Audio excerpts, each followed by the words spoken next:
Okay, so here we are. We've got Corey Daniel, and it looks like he had an arrest that he pled guilty for. That was October 20th, 2003. Some people might say, okay, that's 207 months ago. 6,306 days ago. And it happened in Mojave, Arizona. Okay, but look, everything's been scrubbed. All right, you know, it's Kingman Justice. And the conviction, here's the deposition, pled guilty. And the respondent was given a sentence. Sentence imposed means sentence imposed. But what you don't see is fines, violations, case type is criminal. So we know that there were 3 counts against Corey Daniel. And everything was scrubbed, meaning he is a snitch. That's what happens. That's what they do, you know. You can start to get into other things too, you know.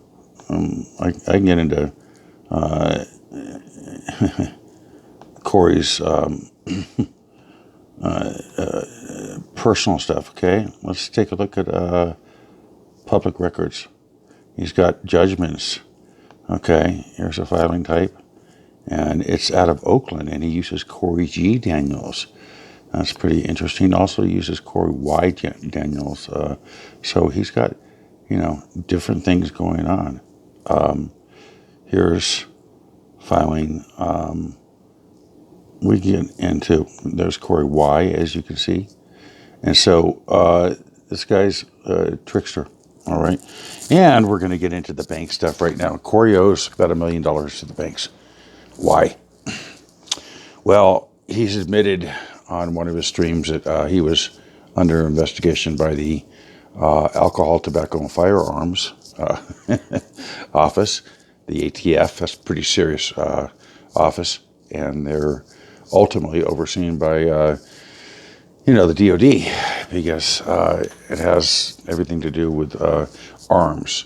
It's basically what they do. The alcohol, tobacco is secondary. They do deal with counterfeit cigarettes, which can sometimes lead to large numbers, but it's the gun running that really, that's tied in with cartels and drugs and all that. So that's that. And here we go with Corey. What do we know about the guy?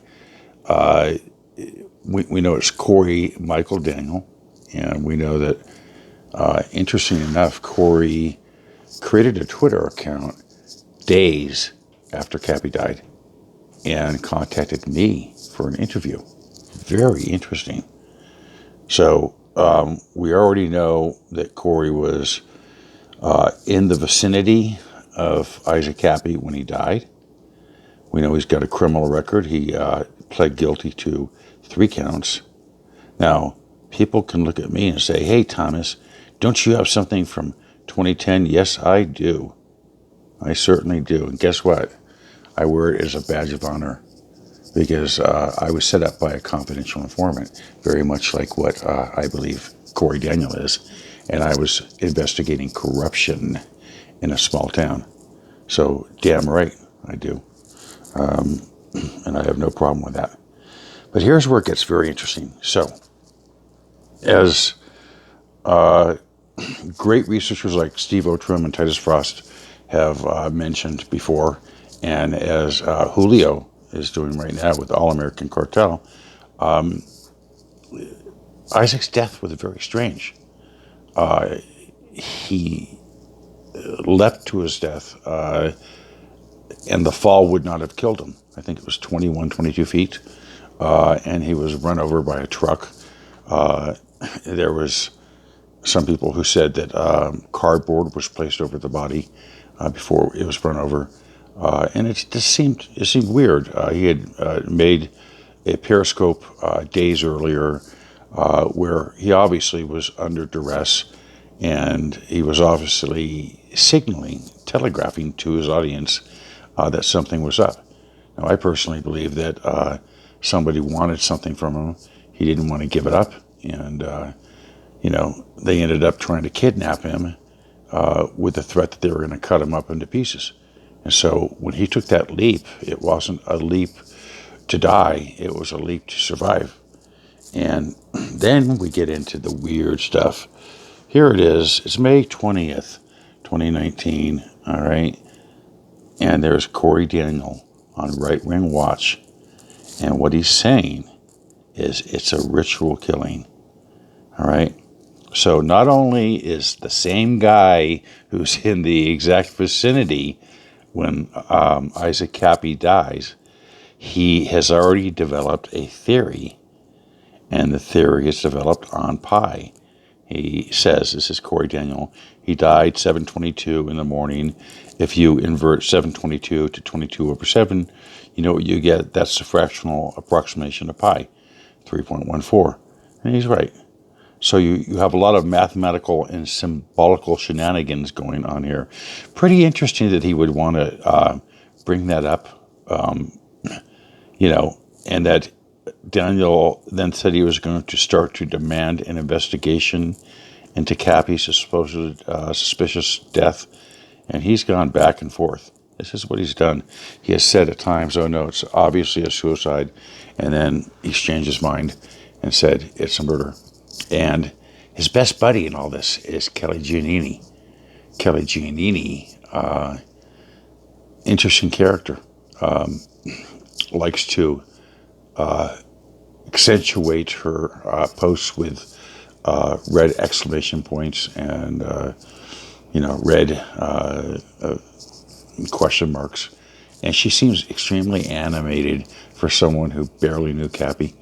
She met Kappy at a garage sale on August 18th, 2018, and then unbeknownst to Kappy, she picked him up at the LAX airport. I think it was December 13th, 2018, after Kappy had gone to Australia and had a bad experience with Ella High Priest, real name Peter Priest. So we're starting to zero in on things, and all I can tell you is that I felt that I was set up to look like the murderer. Number one, I was not in Arizona on May 13th, 2019. I was not anywhere near there on the 12th or on the 14th or on the 13th or 12th or 11th or 10th or whatever. I wasn't around. But Corey was. Pretty interesting that Corey was. And days after Kappy died, he reaches out to me. And a week after Kappy dies, he's already got a theory together. Pretty weird stuff, isn't it? And then there's Kelly Giannini, suddenly pretending that she's Isaac Kappy's best friend, and they've known each other for a long time and hung out. They met twice. Once at a garage sale, and then once when she picked him up from LAX, take him back. And instead of her having a picture of her husband in memorial, she has a picture of her and Kappy. One picture. It's just pretty weird. And when you start to look deeply into Kelly Giannini, you find out that her husband was arrested and imprisoned for kidnapping. And strangely, got some sort of deal with Florida authorities. He was out within a year and a half. He was given a 12-year sentence. And he's out within a year and a half. Well, that screams informant, okay, for anybody who knows anything about law enforcement. And then he goes ahead and does an armed robbery, and they throw him back in the slammer, and that's where he died. So wouldn't it be more appropriate for a widow to have a picture of her deceased husband as in memorial rather than some guy that she met twice? So a lot of complexity to this, and Corey demanding that there's an investigation, especially if he is an informant, and especially if he could be involved, as in actually one of the people who took Isaac Kappy's life. Then it all starts to make sense. So what Corey's recent movements with me have been, he's contacted people like James Kingsley. He's contacted Denise Mattel. He's contacted Sean Stone. He's contacted all sorts of people in my life, like some sort of obsessive stalker. I'm not Jodie Foster. I don't look like her. I'm not pretty. I'm actually an ugly man, an ugly, brutish man, just so you know. But my music is far from brutish. That's the one thing I do well. So, Corey Daniel, how about it? Do we want to get into your debts? I can start to show that. You owe a lot of money to a lot of people. You've ripped off banks for about $1 million. Okay, and there's a lot more that I have on you. We're just getting surface stuff, too. We're just getting surface stuff. We can go real deep. What I will say is that you don't look healthy.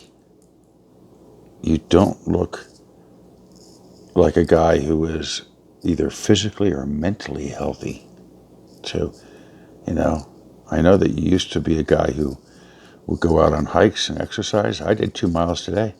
I feel good. I got rid of my fat. And yeah, I was fat. But, why would you go for, such, um, such bullshit? Why would you, change your birth date at times? Why would you tell some people that it's 11/30, 1975? Why would you use Corey Daniel, Daniel Michael Corey, Daniel M. Corey, Corey M. Daniel, Corey Michael Daniels, Daniel Corey, so on and so forth? The Daniel family has been in the Phoenix area for 50 years. So I think that we might want to concentrate on Corey Daniel and find out exactly what he was doing, why he was in the area when Isaac Kappy died, and what is his role. We know that he was a tour operator at times. He worked for a Jeep company at one point, and so a lot more is going to come out, Corey. Like I told you, you thought I was kidding. I'm not kidding. And guess what? It will probably be Julio and others who are going to get to the bottom of this, too. I didn't know Isaac well, but he certainly deserves justice. And the more that I review his videos, I see what a kind, intelligent, thoughtful man he was, well-spoken, not a dummy. He had a broad amount of knowledge about many, many, many things. So I think he found stuff out about Eli Priest he didn't like. And that's interesting. So